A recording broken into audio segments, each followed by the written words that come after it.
Assalamualaikum warahmatullahi wabarakatuh. Bapak Kepala Madrasah beserta Bapak Ibu Dewan Guru yang saya hormati, terima kasih atas waktu yang diberikan kepada saya. Serta untuk anak-anakku sekalian yang saya cintai dan yang saya banggakan. Perkenalkan, nama saya Khairunisa, mahasiswi PPLK Universitas Islam Malang. Insya Allah mulai hari ini hingga 1 bulan ke depan saya akan menjelaskan materi fikih untuk kelas 7. Harapannya untuk anak-anakku sekalian nanti mohon diperhatikan dengan seksama apa yang saya sampaikan, sehingga nanti diharapkan menjadi pintu pemahaman untuk anak-anakku sekalian. Nah, sebelum kita mulai pelajaran hari ini, mari kita awali dengan pembacaan doa dengan harapan semoga apa yang kita pelajari nanti diberikan kemudahan, diberikan kelancaran, sehingga kemudian dijadikan ilmu yang bermanfaat untuk kita semua fid dini wa dunya hatal akhirah. Biridallah bi syafaati Rasulillah ila hadhihi niyati sholihah. Al-Fatihah. A'udzu billahi minasyaitonir rajim. Bismillahirrahmanirrahim.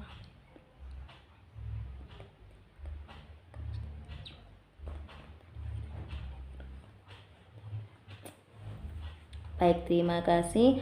Untuk anakku sekalian, bagaimana? Sudah siapkah kita mulai pelajaran hari ini? Alhamdulillah, sudah siap. Bagaimana kabarnya? Tetap sehat dan semangat ya. Tetap selalu patuhi protokol kesehatan, jaga iman dan jaga imun. Untuk pertemuan pertama ini saya akan menjelaskan tentang toharoh. Apa itu toharoh? Toharoh itu menurut bahasa Arab artinya bersih atau bersuci. Sedangkan menurut istilah syariah Islam, toharoh itu adalah suatu kegiatan bersuci dari najis dan hadas sehingga seorang diperbolehkan untuk beribadah. Yang ibadah tersebut mutlak wajib harus dalam keadaan suci. Yang berikutnya, bersuci itu ada 2 macam. Yang pertama bersuci secara lahiriah, yang kedua bersuci secara batiniah. Apa itu maksudnya? Nah, kalau bersuci secara lahiriah itu bersuci dari najis, yaitu membersihkan segala bentuk kotoran yang melekat pada badan, pakaian, dan tempat. Kemudian bersuci dari hadas, yaitu membersihkan hadas dengan cara berwudu, tayamum, atau mandi. Bersuci yang kedua yakni bersuci batiniah. Apa itu ya? Bersuci batiniah itu membersihkan segala kotoran jiwa dari perbuatan maksiat. Contohnya apa saja? Syirik, takabur, hasad, dendam, riya. Itu membersihkannya dengan cara bertaubat kepada Allah dengan sungguh-sungguh dan berjanji tidak mengulangi lagi. Yang berikutnya dasar hukum toharoh. Dasar hukum toharoh ada 2. Yang pertama dalil Al-Quran, yang kedua hadis Nabi. Untuk dalil Al-Quran di sini contohnya adalah dalam surat Al-Baqarah ayat 222 yang berbunyi A'udzubillahi minasyaitonirrajim. Bismillahirrahmanirrahim. Innallaha yuhibbut tawwabina wa yuhibbul mutatahhirin, yang artinya sesungguhnya Allah menyukai orang-orang yang bertaubat dan orang-orang yang menyucikan diri. Selanjutnya dasar hukum yang kedua adalah dari hadis Nabi. Contohnya di sini adalah at-tahuru syatrul iman, yang artinya kebersihan itu sebagian dari iman. Diriwayatkan oleh Imam Muslim dan Abu Sa'id Al-Khudri. Yang berikutnya alat-alat bersuci dan macam-macam air. Alat bersuci ada 2, dengan air dan bukan dengan air. Nah, ini apa saja? Berarti ada 4 berikutnya. Yang pertama air, sifatnya harus air mutlak. Yang kedua debu. Jika debu itu suci dan berhamburan itu kalau dalam bahasa Jawa misalnya seperti bleduk, nah itu ya berhamburan. Yang ketiga sama, jika benda bersifat pahit dan bisa menghilangkan daging yang masih menempel di kulit hewan, jadi sifatnya tajam ya, samanya itu kulitnya itu. Yang berikutnya adalah batu untuk istinja.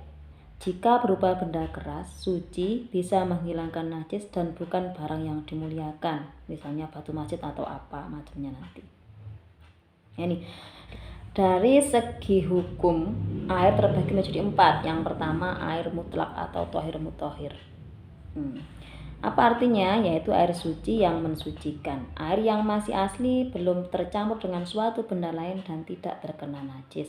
Ada 7 macam air mutlak atau tohir mutohir. Yang pertama air hujan, yang kedua air laut, yang ketiga air sungai, yang keempat air sumur, kelima air salju atau es, yang keenam air embun, yang ketujuh air sumber atau dari mata air. Jenis air yang kedua yaitu air makruh atau air musammas. Apa itu air musammas? Bukan ikan mas loh ya. Nah, air musammas itu adalah air yang dipanaskan pada terik mentari dalam wadah yang terbuat dari logam, besi, baja, tembaga, aluminium yang berkarat. Yang ketiga jenis airnya adalah air mustakmal atau tohir ghoiru mutohir. Berarti air suci tapi tidak mensucikan. Ada 3 macam air mustakmal. Yang pertama, air suci yang bercampur dengan benda suci lainnya. Air itu tidak berubah salah satu sifatnya, warna, rasa, dan bau. Contohnya air kopi, air teh, dan sebagainya. Yang kedua, air suci sedikit yang kurang dari 2 kula dan sudah dipergunakan untuk bersuci walaupun tidak berubah sifatnya. Atau air suci yang cukup 2 kula yang telah digunakan untuk bersuci dan telah berubah sifatnya. Yang ketiga, air mustakmal itu adalah air buah-buahan. Air yang ada dalam pohon, misalnya air yang ada di pohon bambu, air yang ada di pohon pisang, air yang ada di pohon apalagi? Pohon mangga, ada lagi ya, ada lagi yang lainnya. Kemudian jenis air yang keempat yaitu air mutanajis atau air yang bernajis. Namanya aja air bernajis, ya udah tidak boleh dibuat untuk bersuci. Ini apa definisinya? Yaitu air yang awalnya suci kurang dari 2 kula, tetapi terkena najis dan telah berubah salah satu sifatnya, warna, rasa, maupun baunya, maka dihukumi najis dan tidak boleh digunakan untuk bersuci. Nah, ini keterangan. Mungkin jenengan semua tadi bertanya-tanya apa itu 2 kula. Nah, ini keterangannya ya. Menurut Imam Syafi'iyah, air 2 kula itu adalah ukurannya 500 ritel dalam negara Baghdad, 565 ritel dalam negara Syam, serta jika dikiaskan ke dalam liter adalah 217 liter. Nah, ini yang berikutnya pengertian najis dan hadas. Najis dalam bahasa Arab artinya kotor, sedangkan menurut istilah adalah suatu benda kotor yang mencegah sahnya mengerjakan suatu ibadah yang dituntut harus dalam keadaan suci. Yang berikutnya adalah pengertian hadas. Dalam bahasa Arab, hadas itu artinya suatu peristiwa tidak suci atau kotoran. Sedangkan menurut istilah adalah keadaan tidak suci bagi seseorang sehingga menjadikannya tidak sah dalam beribadah. Keadaannya orangnya nanggung tadi kentut kok, tadi pipis kok, berarti ya tidak sah kalau mau sholat harus wudhu dulu. Nah, ini yang berikutnya ada 3 macam najis dan tata caranya. Apa saja? Nah, yang pertama itu najis mukhafafah, yaitu najis ringan. Contohnya apa? Contohnya air kencing bayi laki-laki yang belum berusia 2 tahun dan belum makan apapun kecuali air susu ibu. Nah, cara membersihkannya sangat mudah. Bagaimana cara membersihkannya adalah hanya dengan cara memercikan air atau mengusapkan air pada permukaan yang terkena najis. Najis yang kedua yakni najis mutawasito atau najis sedang. Najis mutawasito ini ada 2 macam. Yang pertama najis hukmiyah, yang kedua najis ainiyah. Najis hukmiyah itu yaitu najis yang diyakini ada tapi tak nampak. Seperti apa contohnya? Contohnya misalkan air kencing yang sudah kering, yang terdapat pada pakaian atau tempat lain. Kan ada baunya itu, baunya pesing tapi kita kan tidak nampak. Nah, itu contohnya. Cara membersihkannya adalah dengan mengalirkan air pada benda yang terkena najis, dialirkan air. Nah, jenis najis mutawasitoh yang kedua yakni najis ainiyah, yaitu najis yang terlihat. Diketahui melalui apa? Bau dan rasanya. Kelihatan kalau itu najis. Cara menyucikannya adalah dengan cara membuang dan menggosoknya sampai bersih sehingga diyakini zatnya udah hilang, warna rasanya udah hilang. Caranya bagaimana mencucikannya? Yaitu dengan cara menggunakan air suci. Setelah digosok-gosok sampai bersih, sampai hilang, baru kemudian dibersihkan dengan air. Nah, jenis najis yang ketiga yaitu najis yang paling berat, yaitu najis mughaladhah. Najis ini umumnya berasal dari anjing dan babi. Cara menyucikannya melalui beberapa tahap, yakni membasuh dengan air sebanyak 7 kali, yang salah satunya dengan air yang bercampur dengan tanah. Nah, kemudian berikutnya saya akan menjelaskan tentang macam-macam hadas dan cara bersuci. Nah, hadas ada 2 macam. Yang pertama hadas kecil, yang kedua hadas besar. Oh, ada 2. Iya, ada 2. Hadas kecil dan hadas besar. Kalau hadas kecil ini seperti apa?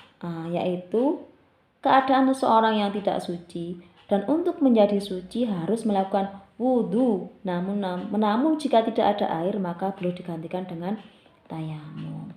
Lah, hal-hal yang menyebabkan seseorang tidak suci ini apa saja? Yang pertama, karena keluar sesuatu dari 2 lubang. Lubang yang mana? Lubang kubul dan lubang dubur. Kita semua punya dan harus paham itu. Yang kedua, karena hilangnya akal.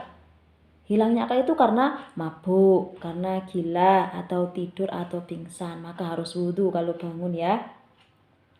Yang ketiga, karena persentuhan antara kulit laki-laki dan perempuan yang bukan mahram dan tanpa penghalang. Kalau pakai sarung tangan ya enggak apa-apa. Kalau misalkan salaman pakai sarung tangan boleh. Kalau enggak ada satirnya, enggak ada penutupnya ya batal.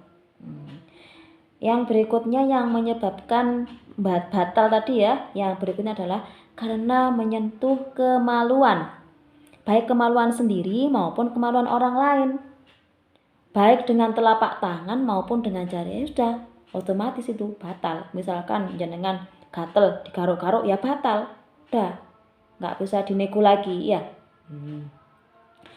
Yang berikutnya yaitu hadas besar.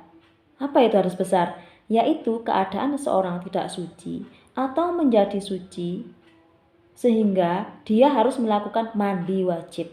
Nah, hadas besar itu adalah orang tidak suci, kalau mau menjadi suci harus mandi wajib atau mandi besar. Kalau tidak ada air, ya harus diganti dengan tayamum. Nah, hal-hal yang menyebabkan seorang berhadas besar ini apa? Yaitu contohnya yang pertama, bertemunya kelamin laki-laki dan perempuan dikarenakan jima atau bersetubuh, baik keluar mani atau tidak. Ini yang tahu yang sudah menikah, suami istri. Ya, tapi sama harus tahu nanti ketika dewasa biar tahu hukumnya. Yang kedua ini adalah karena keluar mani, baik karena bermimpi atau sebab lain, berarti wajib mandi besar. Nanti yang laki-laki udah menginjak balik ini.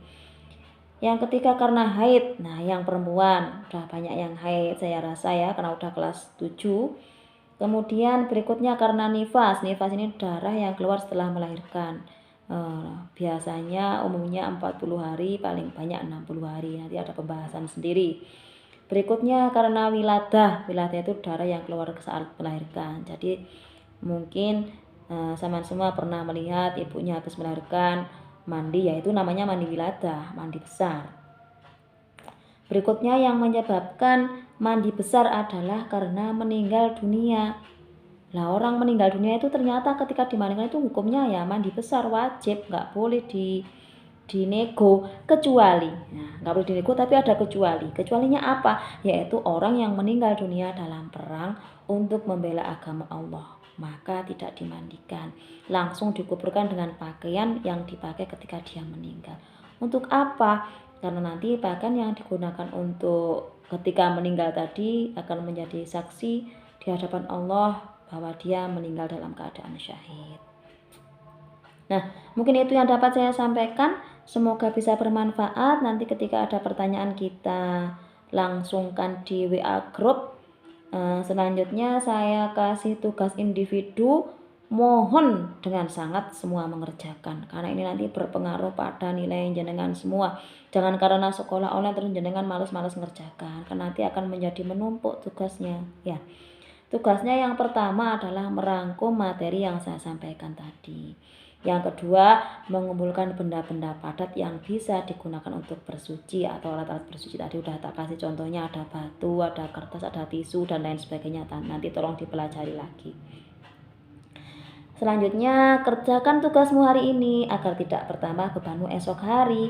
Semangat, Allah bisa karena biasa. Tetap jaga kesehatan serta patuhi selalu protokol kesehatan. Ya, untuk tugasnya nanti boleh tulis tangan, kemudian dikirim berupa foto atau dikirim berupa file nanti melalui Google Form yang akan saya share setelah ini. Alhamdulillah pertemuan kali ini berjalan dengan lancar. Semoga apa yang saya sampaikan bisa diterima dengan baik, menjadi pintu pemahaman untuk anak-anakku sekalian, sehingga menjadikan ilmu yang bermanfaat. Baiklah, untuk pertemuan kali ini mari kita tutup dengan bacaan hamdalah bersama-sama. Alhamdulillahirabbil alamin. Terima kasih. Wassalamualaikum warahmatullahi wabarakatuh. Sampai jumpa lagi.